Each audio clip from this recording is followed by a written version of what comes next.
Ding. Oke, oke, cek cek cek cek cek. Gua harap suaranya aman ya guys ya. Oke.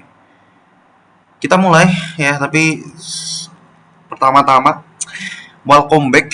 Anjay, welcome back to bootcamp Kopia yang gua nggak tahu sampai kapan selesainya. Tapi intinya adalah ini dedikasi buat kalian yang udah nyelesain bootcamp 3 bulan dengan niat yang gede banget. Jadi gua mau apresiasikan dengan cuman menjelaskan apa yang gue tahu untuk materi Squeaky Plus. Walaupun ini masih basic, cuman balik lagi teman-teman tetap belajar.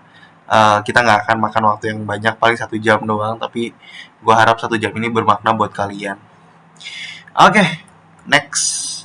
Di lesson 3 ini kita ngomongin tentang kriptografi sebenarnya.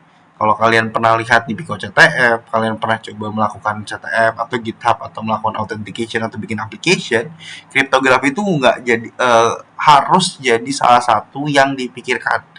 Bikin sebuah server, bikin sebuah network, kriptografi itu pasti yang akan dipikirkan. Karena kriptografi itu sebuah teknologi yang kedepannya pasti nggak akan mati. Karena inilah satu-satunya yang bisa ngedukung CIA sebenarnya. Atau mostly CIA-nya bukan availability tapi authentication sebenarnya. Confidentiality, integrity, sama authentication gitu loh. Nah, di 3A, B, C kita akan ngomongin satu. Kita ngomongin basic kriptonya atau algoritmanya. Kita ngomongin teknologi di belakang dari kriptografi atau bisa dibilang enhance sih sebenarnya. Jadi kriptografi digunakan untuk apa ya? Misalnya adalah PKI. Dan terakhir ngomongin tentang solusi yang bisa dikeluarkan oleh kriptografi. Di sini ada 2 lab.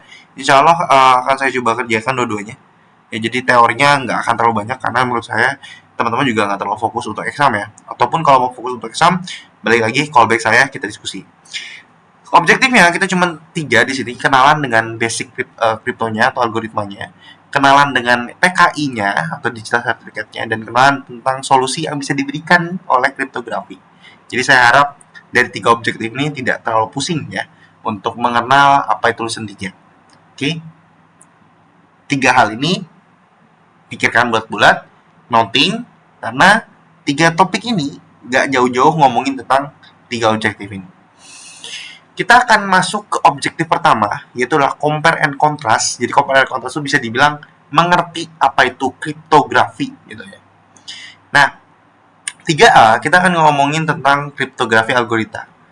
Dimana ngomongin kriptografi udah nggak jauh-jauh, pasti ngomongin tentang encryption, decryption, decoding, encoding. Perbedaannya apa mas? Nggak ada bedanya. Mereka digunakan untuk merubah dari plaintext ke ciphertext.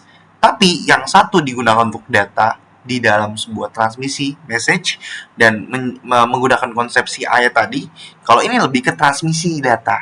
Jadi mengirimkan datanya. Ini perlindungan data, ini transmisi data. Jadi jangan harap untuk melindungi data menggunakan encoding decoding. Base64 lah gitu ya. Apa coba Base64 untuk melindungi sebuah UID? UID itu dilindungi menggunakan generator yang lebih banyak. Konteksnya adalah jangan incremental. Kebanyakan orang menggunakan Base64 untuk menyembunyikan angka 1, 2, 3, 4, 5 atau yang disebut IDOR di situ. ID untuk objek tertentu gitu ya.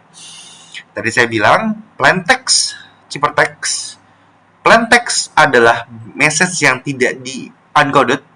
Ciphertext adalah message yang decoded. Konteksnya adalah ini yang di obfuscate, ini yang tidak di obfuscate. Ini yang bisa dibaca, ini yang tidak bisa dibaca.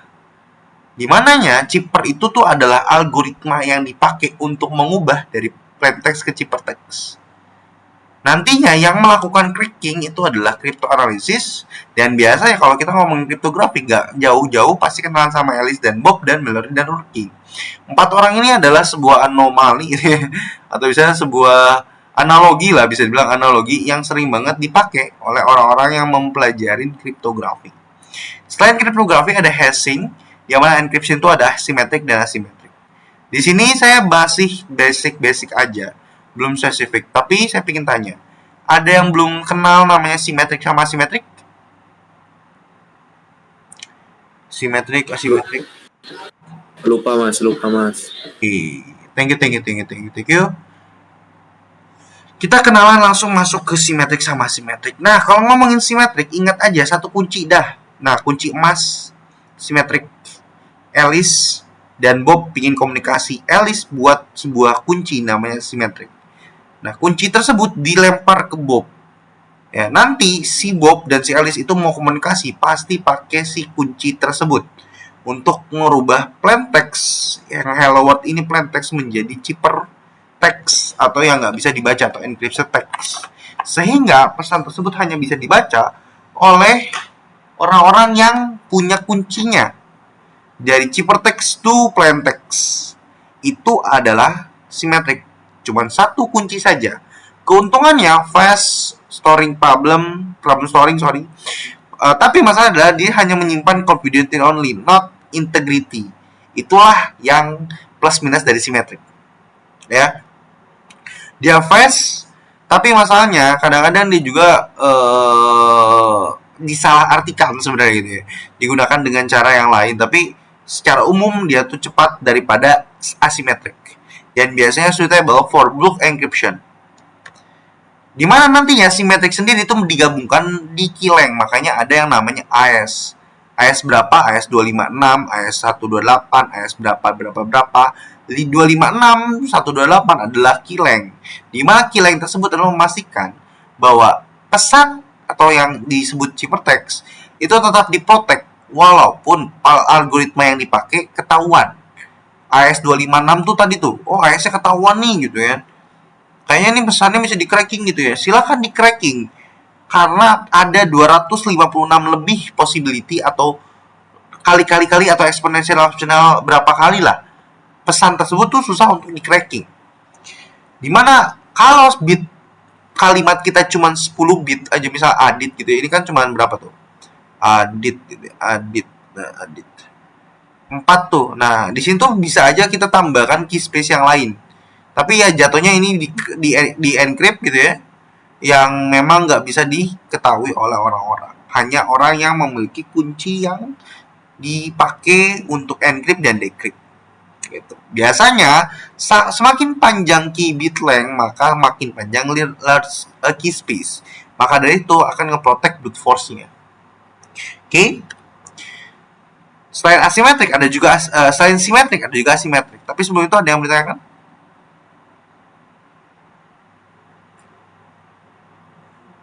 Oke, saya sambil nyalain labnya. Oke, next dulu ya. Nah, ada simetrik, ada juga asimetrik. Perbedaannya tuh sebenarnya sederhana. Asimetrik pakai 2 kunci, dah. Ya, kunci emas sama kunci hitam. Yang buat tuh siapa sih, Bob? Kunci hitam ini disebut private key. Kunci hitam itu digunakan untuk hanya enkripsi, jadi mengubah plain text menjadi ciphertext. Sehingga si Bob itu ngirimin kunci emasnya ke arah Alice. Sehingga si Alice itu saat melakukan encryption menggunakan kunci emas tersebut, gitu ya, menjadi sebuah ciphertext. Mungkin saya tadi salah relate ya. Private key digunakan untuk decryption. Public key digunakan untuk encryption. Si Alice mengencrypt hello world menjadi encryption file, melempar ke si Bob, dan yang bisa buka cuman private key tok. Kenapa? Karena ini jatuh pairing, tidak bisa dibuka oleh Mallory walaupun dia mendapatkan kunci public dan juga kunci atau pesannya. Saat dicoba sama si Mallory, karena yang digunakan kunci public yang bisa encrypt tok, ini nggak akan bisa di encrypt, nggak bisa di decrypt, sorry. Karena memang seperti itu jenis asimetriknya. Di mana algoritma ini pakai RSA sama ECC. Sekarang ECC sudah mulai sering, yaitu di TLS. Sampai situ ada yang bertanyakan? Di kolom chat, Mas. Oke. Why kolom chat? Kalau ada X sama N itu apa ya, Mas? X sama N tuh yang mana tuh? X sama N. Mana nih X sama N? Oh, mana? Ini PVS ya? X sama N tuh ya? Maksudmu ya? Ya ini ya? Enggak mas, apa namanya, waktu kan kemarin ada ngikut CTF tuh, CTF kripto tuh. Nah di dalamnya tuh dikasih X, N sama NCP itu mas. Itu maksudnya apa mas? Nah, Ada soalnya nggak? Soalnya di save tidak Waduh, nggak SS sih kemarin. ada Itu kemarin SSH-nya. waktu lomba kemarin itu soalnya gitu. Coba Dia loading. cuma dikasih, Coba bentar. tapi kemarin ya ya Bentar. Saya pingin nge-note, saya pingin nge-note. Biasanya itu cuman pengandaian doang sih, X dan Y dan N kan berarti ya. Sebentar, dan save X, Y dan N betul. ya betul Mas. Nah, oke. Ada lagi yang membingungkan? X1. Enggak Mas. Oke. Terus X ini sebagai apa gitu ya? Benar gak sih? Ya Mas, benar-benar X itu sebagai apa, N itu sebagai apa? Apakah itu kan kemarin kalau nggak salah X-nya dianuin gitu buat dapetin flagnya kemarin. Dirubah gitu ya, dirubah dari angka yang punyanya Y sama N gitu ya. Ya, Ini gitulah benar ya. Mas. Ini gitulah ya. Dapat Mm, nanti dapat flagnya di sini gitu. Ya itu juga sama. Itu adalah perumpamaan penggunaan soal kriptografi. XYN itu cuma sebagai perumpamaan. Kayak Mallory, Lurking dan juga Bob tadi. Cuman emang perlu dilihat soalnya sebenarnya ya. Karena kalau cuman kayak ini doang ya XYN itu ngelihatnya cuma sebagai variabel atau cuma sebagai alias aja sih gitu. Karena emang kalau Kemarin sih yes, ada WU-nya kemarin Mas, tapi di laptop satu lagi Mas. Jadi nggak bisa ngirimnya. kirim nanti kirim kita coba bahas kita coba Ya Mas, bahas. ya Mas. Coba ini sama nggak nih the numbers what do they mean? Okay. What is this bro the numbers what do they mean apa ya? Numbers ini sama nih gambar ya. Aduh mager lagi. Ngeliatnya juga the fuck ini apa ya teman-teman, ini JSON kah, kurung kurawal soalnya. 1699311503. Siapa yang buat ini? Wait, the numbers crypto. The numbers. Siapa yang buat? Gak ada ya? Author Dini doang lagi. Ini tuh gambar tentang, ada yang tahu? Ini hashing ini ini hexa ini.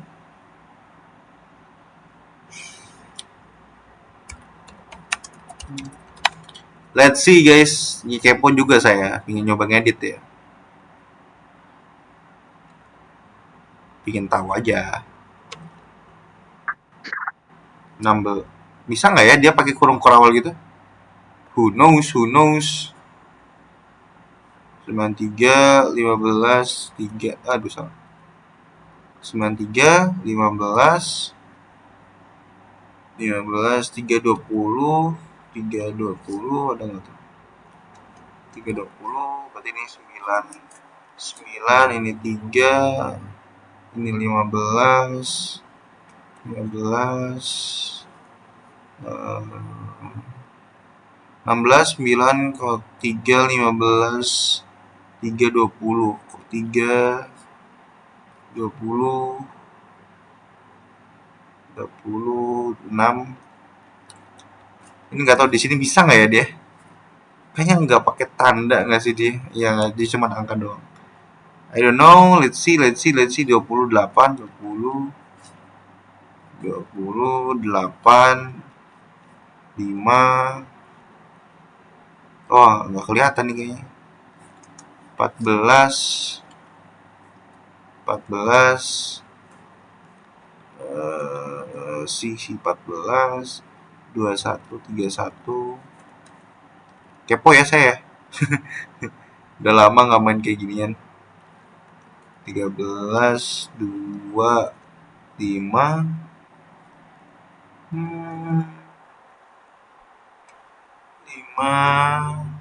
18 19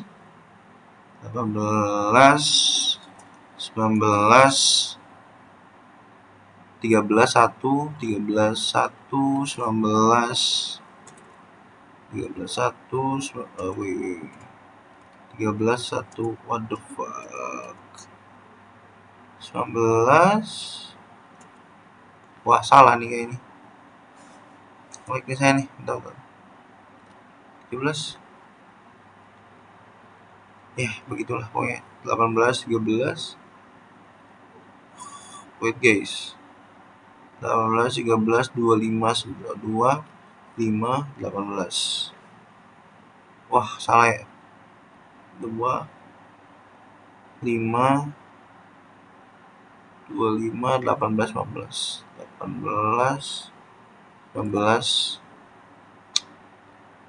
13, 1, 13, 1, 13, 1. Tidak terlihat. 19, 15. Ya kayaknya bukan hack sih berarti. Atau gue salah.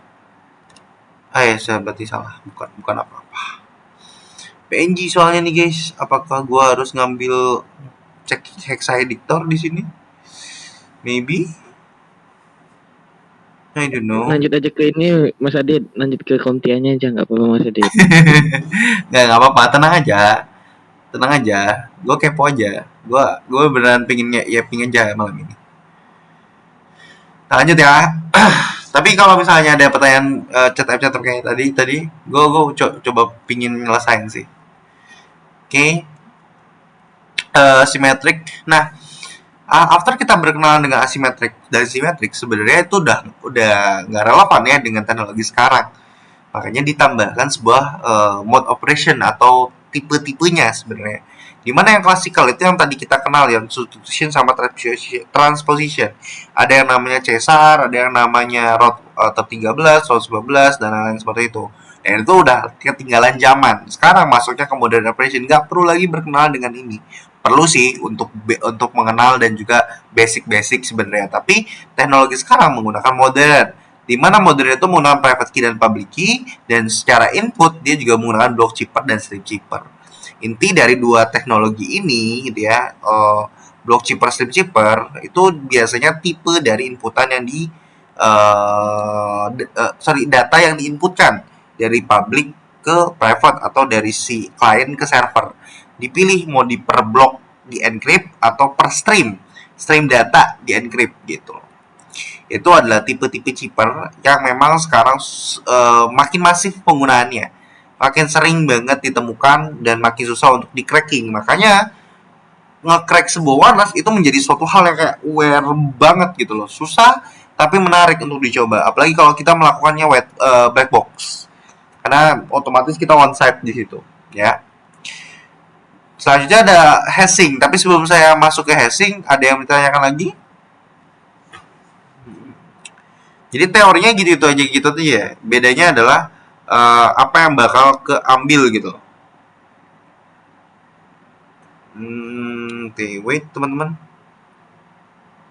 Oke. Nah, selain kita melakukan yang namanya kriptografi simetrik asimetrik, di kriptografi pun ada namanya hashing. Jadi ini family sebenarnya teman-teman.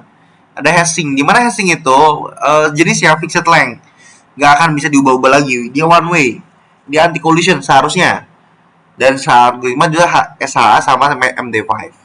Dan dua-duanya itu sudah tidak bagus. Kalau secara standar sekarang kita menggunakan 256, standar banget tuh. Tapi kalau udah MD5 mau itu yang berapa pun juga udah jelek lah.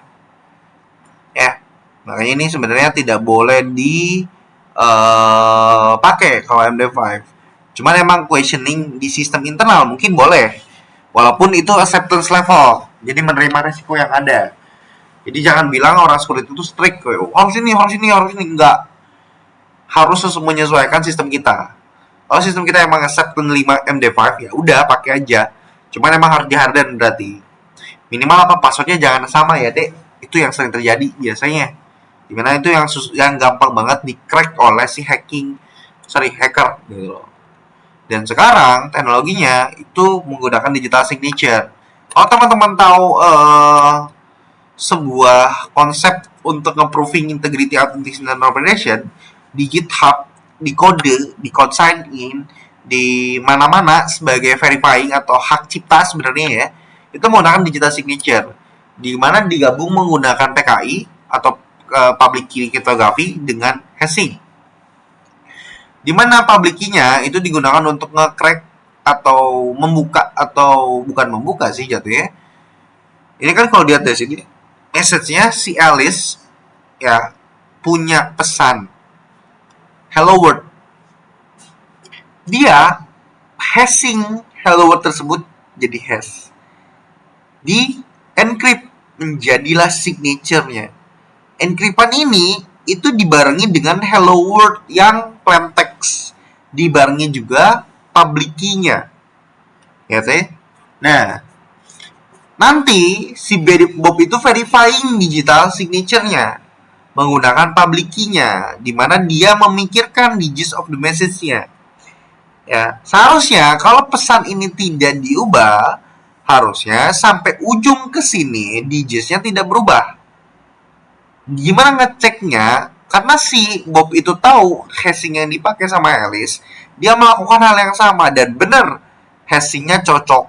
Berarti datanya tidak ada yang dirubah. Bentar mas, kayak something nih, kayak checksum.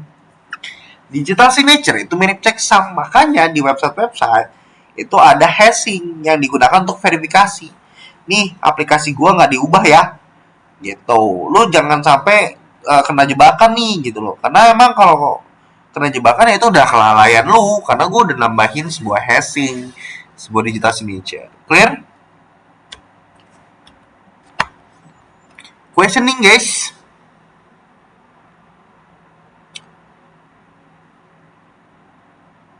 Bang. Yo. Berarti kalau digital signature-nya don't match itu indikasinya ada MITM Betul. atau gimana? Sangat betul mas. Berarti ada yang merubah di tengah jalan atau ada yang merubah di dalam server. Itu adalah possibility yang terjadi. Tapi benar bahwa serangannya paling banyak adalah MITM. Gitu. Karena websitenya nggak pakai HTTPS kan mas? Bukan sih mas, karena jatuhnya lebih websitenya kalau hash-nya adalah hash tersebut don't match dengan hash yang kita lakukan, kemungkinan yang ada terjadi adalah websitenya memang sudah dihack sehingga diubah filenya, diubah checksumnya juga, atau saat kita download, gitu ya.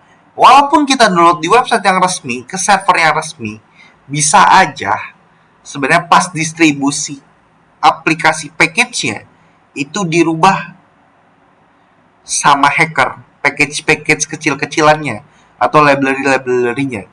Itu possible banget, dimana ada serangan namanya supply chain attack gitu. Jadi serangan paling umum adalah MITM atau proxy, sama kayak Warsak, cuman beda tools. Toolsnya apa mas? Ya itu mah jatuhnya ke Node.js attack sih, atau supply chain attack lah. Cuman emang spesifik tools biasanya perlu ada serang ke library-nya. Gitu mas C. Ada yang menanyakan? Again maybe? Fungsinya sama kayak GPG signature. Kibiki, bisa diajar? Q, BQ gitu.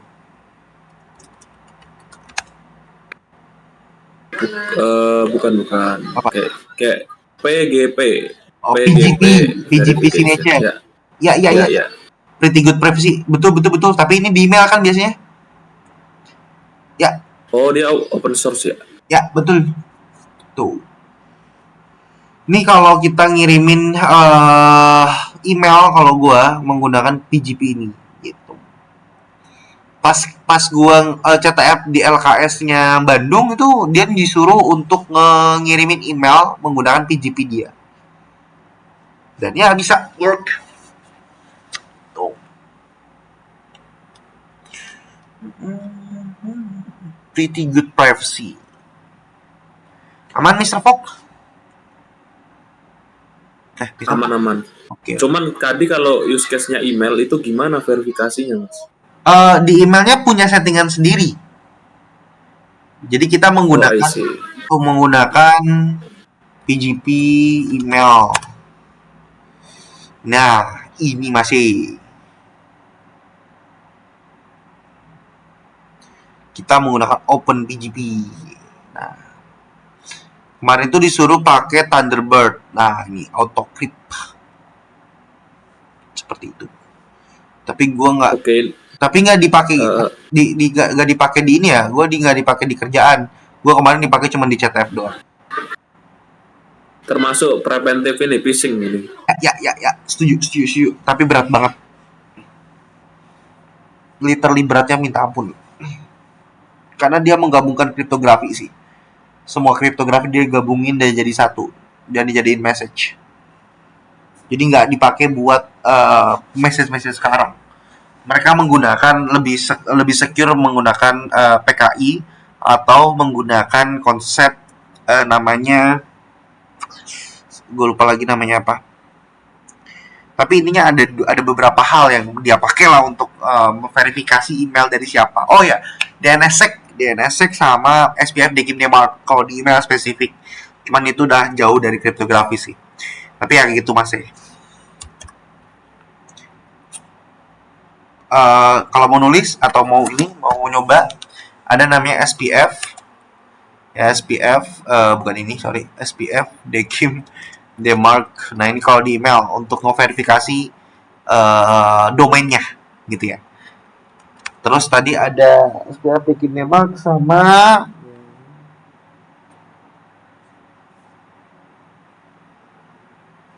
email tuh email anti phishing tuh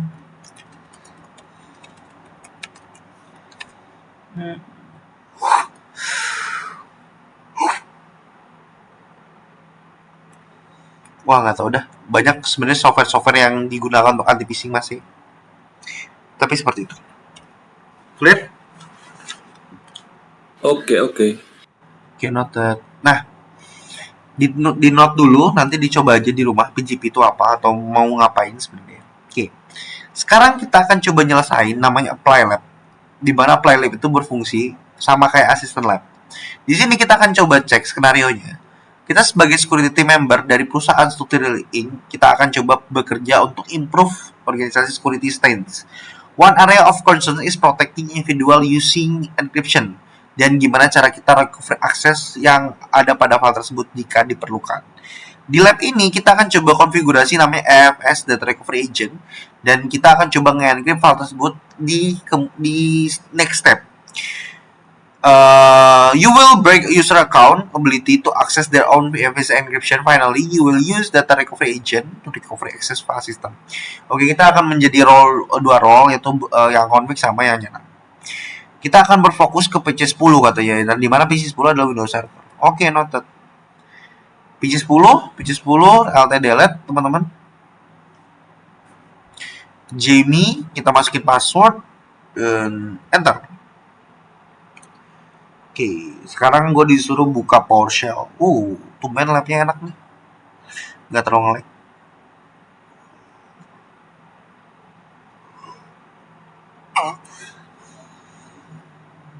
PowerShell. Oke, run as administrator.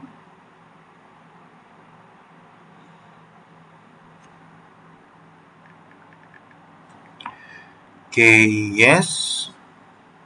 Oke, terus disuruh apa di sini? Ya bla bla. Oh, katanya bikin kayak gini. Katanya disuruh apa dia?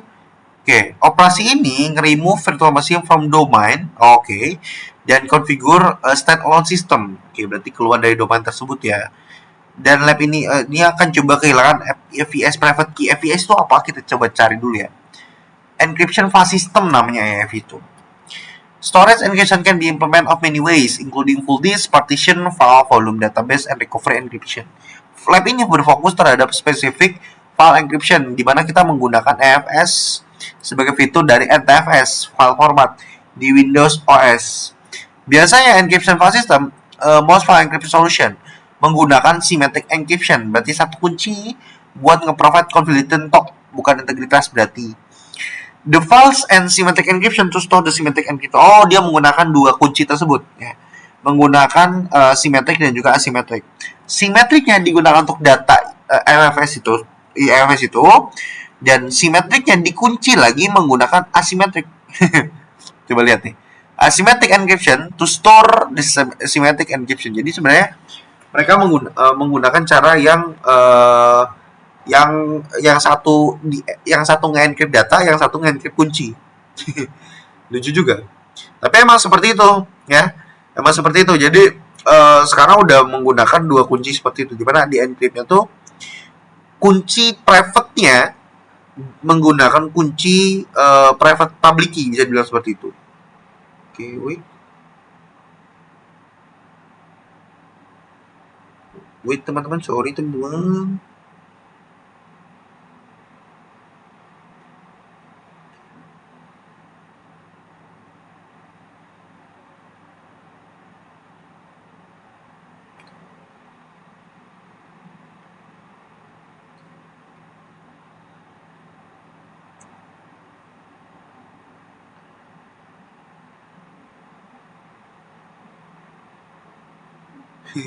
Oke, sorry. Next again, kita coba lanjut. Oke. Oh, oke. Kita coba keluarin dulu katanya. Copy paste. Oke. Lah, passwordnya apa nih? Oh, password. Untung di Comty itu sangat baik, jadi semuanya sudah disediakan. Ya, tinggal kita oke aja. Fail to join computer PC itu with the following error, access deny. Padahal sudah administrator nih, bentar nih. Set, administrator kan? Aneh. Oh, apakah harus berubah jadi Jamie, guys? The following code. Saya guess to the count, the following code, administrator PowerShell console, betul. Type password bener ya? Ini kita coba klik password. Kalau masih error berarti labnya mati. Oke, benar. Emang lagi ngadat. Coba cek ya, restarting again. Oke. Kenapa harus diginiin? Katanya virtual machine akan coba keluar dari domain dan konfigur lagi sebagai standalone system, di mana ini dibutuhkan untuk nge-simulate dari kehilangan kunci EFS. Berarti sebenarnya di dalam sebuah PC 10 ini sudah ada file yang di-encrypt menggunakan EFS ini. Karena kita unjoin domainnya, maka EFS tersebut hilang. Nah, makanya sekarang, the process used in the lab to remove user EFS private key doesn't work on domain member. Oke.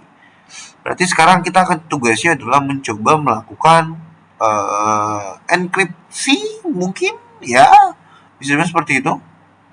Since the system is not longer of member domain, you must use local account.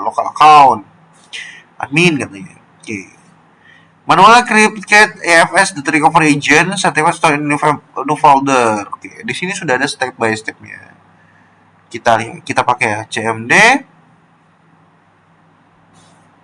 Katanya di administrator, oke. Run as administrator. Oke, yes. Kita buka ini, make dir dulu, terus kita CD. Kita buat lagi FSA. After prompt provide the password, oke. Password katanya. Oke. Password. Oke. Coba. Bisa nggak tuh masuknya?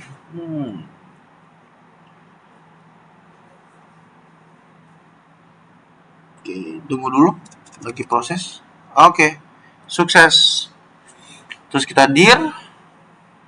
Ada sebuah kunci char sama pfx. Ini adalah extension untuk EFS-nya sendiri dan juga agent-nya sendiri. Coba kita score. DRA itu adalah recovery agent kan dia ya, bisa bilang. DRS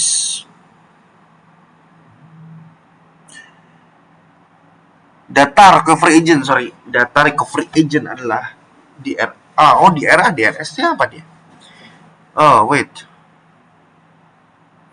Oke, udah. DRA betul, data recovery agent berarti. Oke, kita coba masuk dulu ke sini. Kita akan coba cari aplikasi namanya MMCA. MMCA itu task manager ya? Oh, event. Microsoft Management Console berarti. Oke, selanjutnya kita cari file terus remote type in. Ke file, ke add mana ads?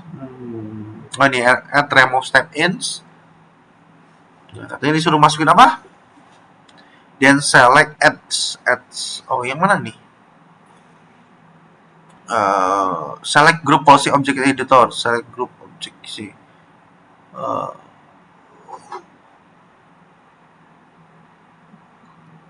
Nah ini ya, object editor, add. Oke, finish. Add juga, oke. Oke, sudah ada. The local computer bisa display in console 1 Windows, betul? The left pane under double click Windows settings. Ini betul? The left pane under computer configuration, double click to expand Windows settings. Mana tuh?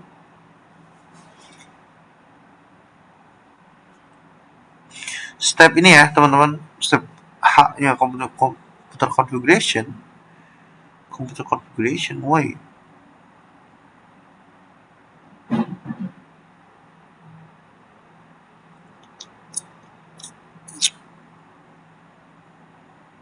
Oh, klik kanan ini ya. Oh iya benar.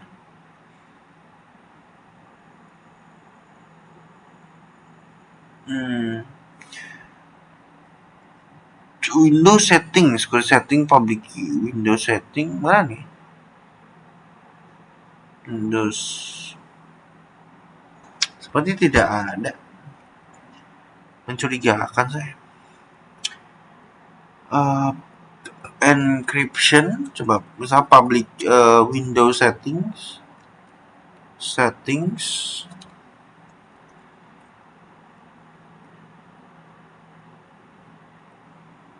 mana nih? Settings. Wow. Coba di sini settings. Coba kita cari settingan di sini, namanya security testing. Security setting. Coba ke sini. Tidak juga. Wah, ini di mana nih guys settingannya nih? Ini kan di sini kan nanti. In the left pane under computer configuration.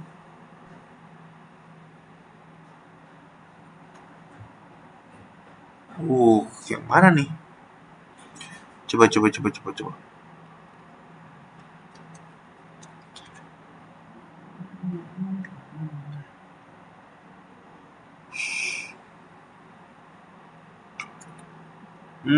Di sini ya. Jadi mana itu? Double klik public key policy di dalam sebuah computer configuration. qmsg.msc. Oke.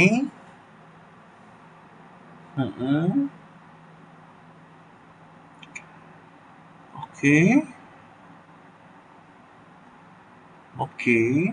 Coba.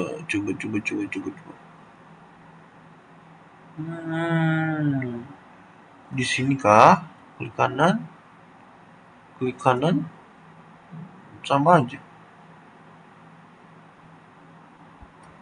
Waduh. Yang mana nih? Nggak ada nih. Wah, aku bingung ya. Local computer security policy shall be display console 1. Select local policy in the left pane. Select local policy in the left pane. Ini kan berarti kan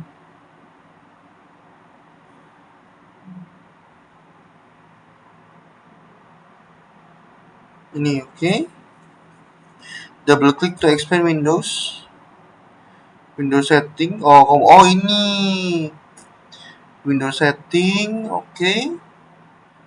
And security testing, oke. Dan public key, iya benar. Select sebuah sertifikat namanya FS. Oke. Katanya apa? Right click and left hand cell at the right click ya.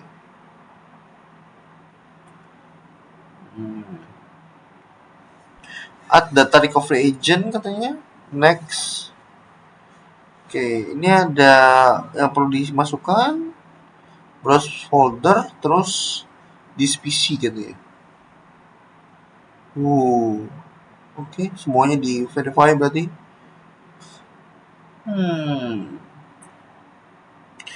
Local disk C. Ada certificate, oh ya benar. Oke, masuk ke sini. Oke. Ya, bisa aja. Oke, next. Oke.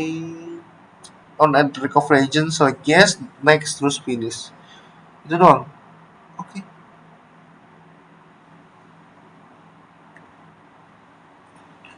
Oke, terakhir kita akan coba create user baru namanya pet sama PowerShell. Caranya adalah menggunakan command shell.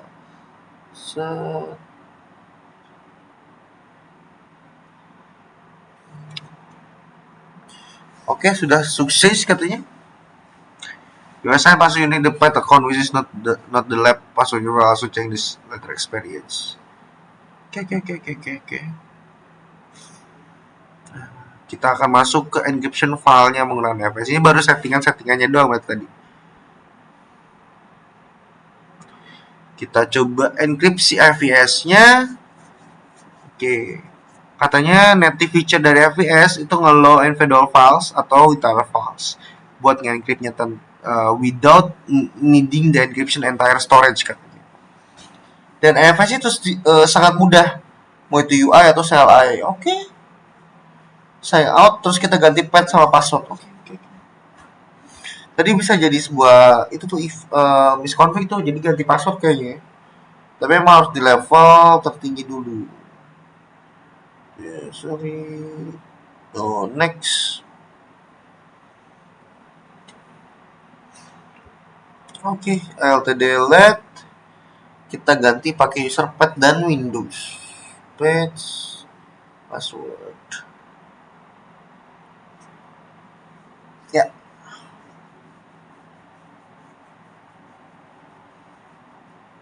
Kita coba masukin dulu. Oke. Kita disuruh kita suruh bikin namanya ini di folder di folder sec report. Berarti di daerah C ke sini ada sec report. Mana di sec report? Nah ini certificate ya. Sec report mana? Kok tidak ada? Oh, in the new folder. Bikin folder baru. Coba kalau di sini gimana cara dia? Oh iya benar, bikin new baru berarti bikin. Akses, sec report. Oke.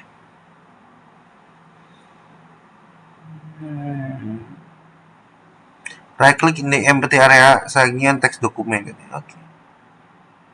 Yes.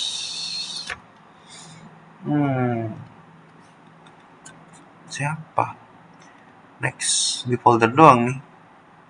Coba saya cek masuk dulu certificate. Oke. Oh bukan. Sec report. Sec next berarti ada. Oke, benar, teks dokumen. Terus masukin ini.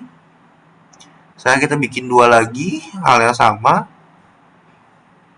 Oke. Masuk ke Februari Security dan terakhir ngomongin tentang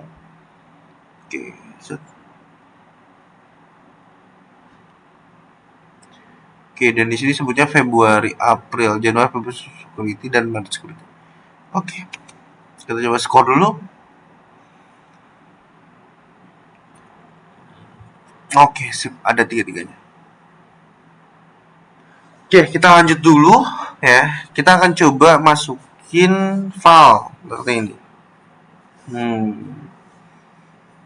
Oke, agent query katanya masukin informasi seperti ini.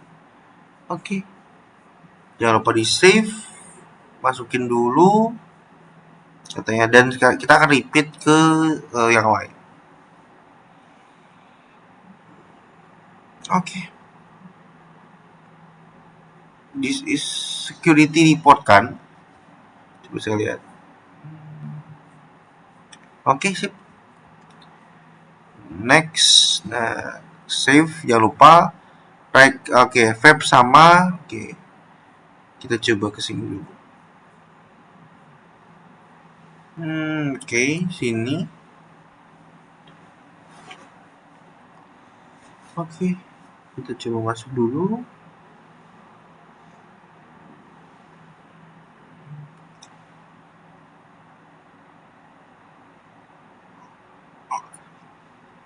Oke, wait.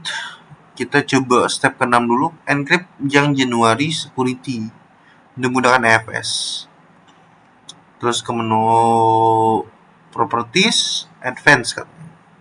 Ke menu advance berarti di sini.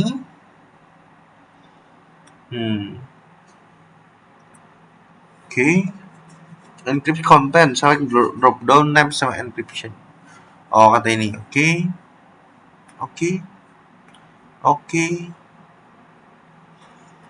Iya. Oke.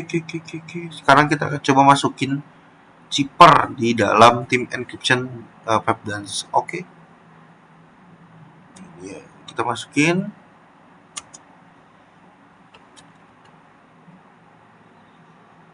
Oke, kita coba lagi cek yang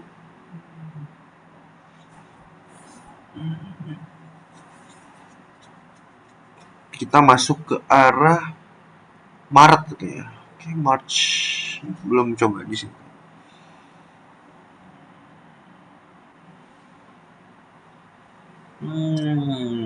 Oke. Kita coba ke guidance ya. View option. Oh, cuma ini doang. Oke. Aja sudah aman sih. Oke, next lagi dan terakhir tentang ini ada 2 lagi sih. Ya, betul. Tapi ada yang mau tanyakan dulu mungkin?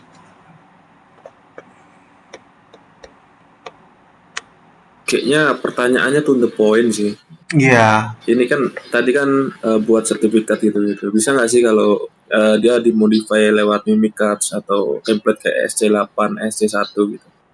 Mimikatz bisa sih karena dia punya fungsi buat nge-impersonate ini kan, private key dan public key sih. Bisa sih harusnya. Cuma emang harus di level administrator untuk melakukan perubahan itu. Tetap masih ada possible, apalagi kalau kita main di private key public key yang notabene tuh banyak orang yang nggak aware gitu tentang hal itu. Mimikatz certificate attack. Nah itu, jadi bisa extract private key dan pasti juga bisa melakukan injection apa sih? Injection. Bisa nggak tuh? Berarti minimal kita dapat usernya dulu. Betul dong, wajib itu. Kalau kita mau melakukan sebuah security testing, paling gampang yang harus ditanyakan adalah, Mas, kita bisa akses ke usernya nggak? Atau kita bisa minta akses user biasa nggak? Karena itu yang paling lama, apalagi kalau kita nggak punya resource. Kalau misalnya sebenarnya kita pakai log stealer untuk mendapatkan kredensial itu bisa, tapi nggak semua perusahaan itu punya akses log stealer. Jadi mau nggak mau harus brute force. Tapi kita tahu brute force itu bukan suatu hal yang menarik untuk dicoba. Betul.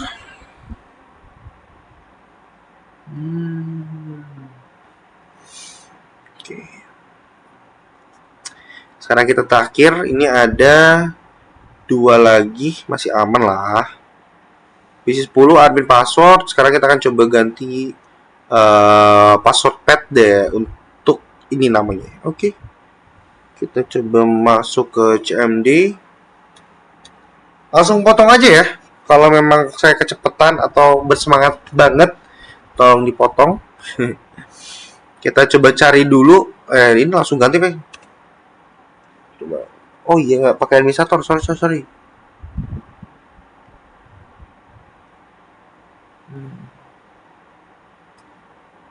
Oke. Kita cek PowerShell ke kanan. Dan as administrator. Waduh, masukin password nih. Oke. Oh, bener nih command prompt nih. CMD ke kanan. Sorry.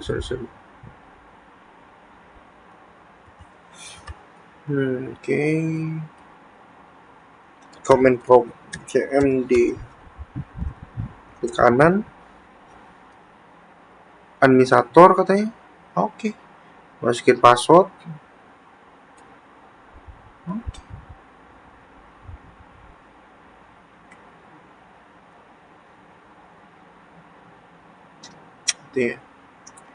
Kita coba akses ke mana nih? Oh, katanya harus sign out dulu katanya. Oke, sign out dulu kita.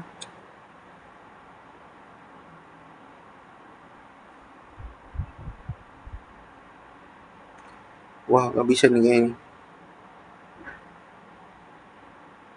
Oke. Ini nggak ada web lain kah? Brave maybe? Oh, cuman doang ya? Oke. Kita masukin pet, kita pakai pet. Oke.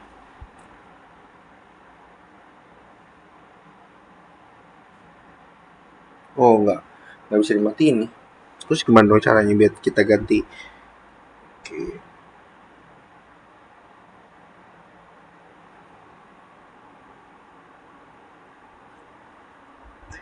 Wah, masih loading, tungguin. Loadingnya lama betul.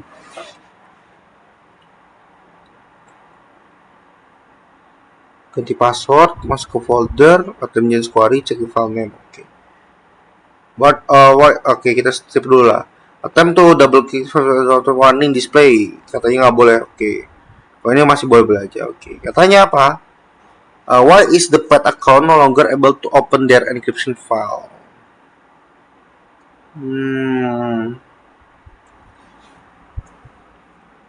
Oke, yang step ke-8. Double click notepad warning display indicate you don't have permission to open this file. Sama juga nih. Berarti apa?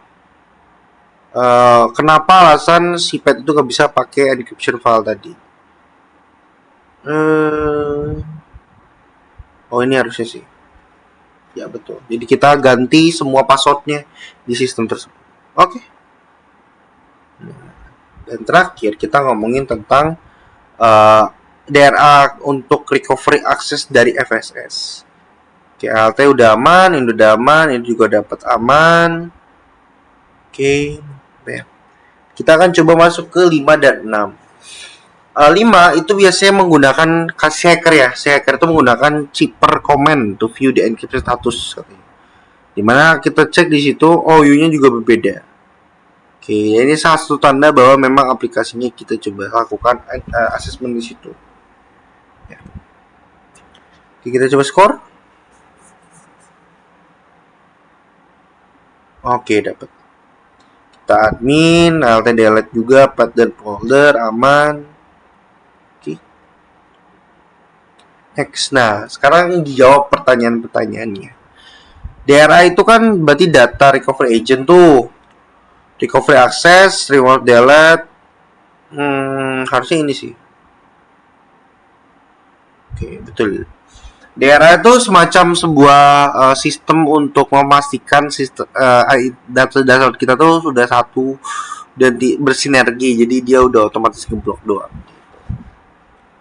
Ini encryption file, ada yang tahu?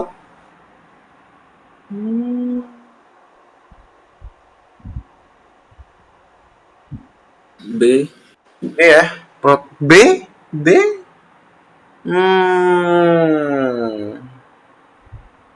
Kalau saya ini ya. Oh, B. Oh, oke. Harusnya ini gak sih? Iya, betul. Gue belum pernah nyoba sih nge-encrypt file di Windows langsung menggunakan command gitu. New memory lah. Why can user encrypt file in Windows? Ini sama inilah. Setuju nggak? Coba kita cek. Oh, why?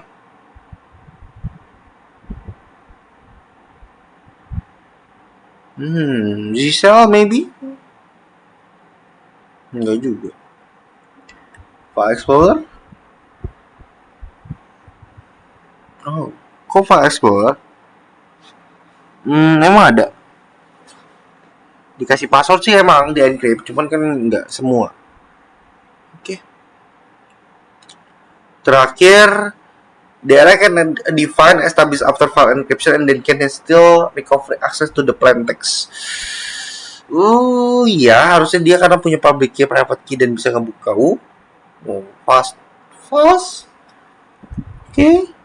Noted. Yang terakhir seperti ini.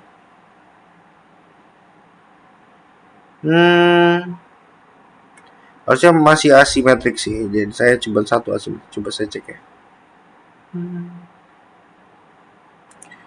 Oke, betul ya. Ini kan betul. Walaupun nggak kelihat. Oh, salah ding. Apa nih dia? Terakhir ya, the espar.fpx file which was important to the system before DRI was able to restore. Ini sih harusnya. Ini dong, private key nggak boleh hilang harusnya. Iya betul. Sip, net. Itulah lab dari hashing dan crypto. Oke, kalau yang hashing kriptografi CTF mungkin berbeda apa yang dilakukan karena memang berfokus untuk bagaimana troubleshooting. Yang kita praktikkan di sini adalah mengerti bagaimana sistem itu bekerja. Apalagi kalau sudah ada yang namanya CM atau banyak lah pokoknya untuk sistem-sistem untuk encryption di situ ya. Tapi ya seperti itu. Kayak database sendiri dia punya full encryption sama column sama row.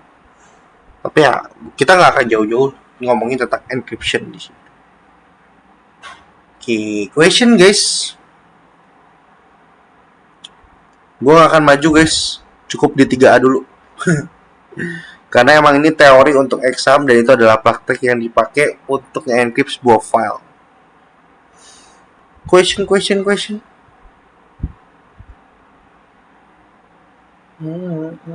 Nah, si Lunar kan masuk juga dia. Katanya di luar. Jadi ceritanya buru-buru bang, supaya bisa join bang. Mantap. Ya, tenang kok. Ini bootcamp akan selalu ada, nggak tahu sampai kapan. Pokoknya sampai selesai materinya. Jadi tenang aja, direkam juga akan selalu menjadi teman minggu teman-teman lah. Mungkin Sabtu Minggu. Bisa dibilang pelepas capek juga sih gua. Nah, gue yapping tapi kadang yappingnya masih kurang jadi gue yapping di sini aja. Tapi ya untuk hari ini cukup dulu aja. 3A, 3B kita pasang tenaga untuk besok. Karena jujur PKI itu lelah banget untuk dijelasin.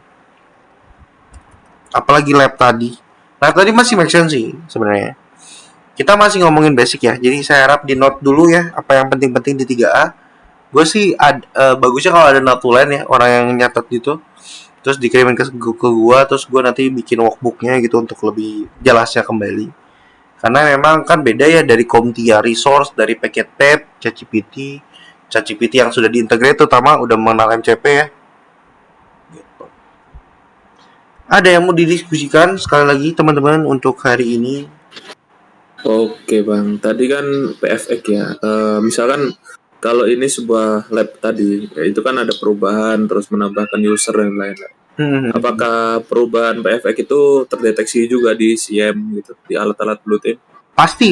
Apalagi kalau memang kita setting event viewernya, sistem ya pokoknya kita setting lah untuk mendetek itu bisa. Tapi memang kadang perlu ada tambahan fitur kayak Sysmon untuk lebih jelasnya lagi. Sistem monitoring ya. Jadi itu tuh adalah sebuah paket dari sys internal. Tapi ya terdetek Mas Fox.